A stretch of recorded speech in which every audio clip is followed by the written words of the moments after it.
அப்ப தாவீதால அது ஃபீல் பண்ண முடியுது. இந்த வார்த்தையை சொல்லி நான் ஜெபிக்க விரும்புகிறேன். உங்களுக்கான வேலை வரும் தெரியுமா? உங்களால ஃபீல் பண்ண முடியும், உங்களால் அதை உணர முடியும். இந்த அக்கினி பற்றி எரிகிறது என்ன, அவனுக்குள்ள ஒரு ஃபீல் ஆகுது. அவன் கிட்ட போய் பார்க்க போகிறான். உனக்கான வேலை வரும்போது, உனக்கான நேரம் வரும்போது கர்த்தர் அதை உனக்கு உணர்த்துவார். நான் வந்ததற்கு ஒரு முகாந்திரம் இல்லையா? எனவே கர்த்தர் உங்களுக்கு தருகிற ஐஸ்வர்யத்துக்காக ஸ்தோத்திரம், ஞானத்துக்காக ஸ்தோத்திரம், பலத்துக்காக ஸ்தோத்திரம். அதை ஒருபோதும் சார்ந்து ஏமாறாதீங்க. பர்வதங்களை நோக்கி பார்த்து ஏமாறாதீங்க. ஆமென். அவைகளுக்கு மேலாய் ஒருவர் இருக்கிறார். எனக்கு ஒத்தாசை வானத்தையும் பூமியையும் உண்டாக்கின கர்த்தரிடத்திலிருந்து வரும்.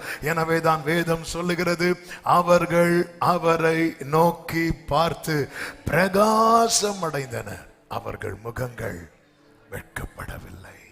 இந்த ஏழை கூப்பிட்டா. ஆமென். ஆண்டவரே, உங்க வேளையில நீங்க செய்வீங்கப்பா. ஏற்ற காலத்தில் அவர் உங்களை உயர்த்தும்படிக்கு அவருடைய பலத்த கைக்குள்ளே கொஞ்சம் யோசித்து பாருங்க. அந்த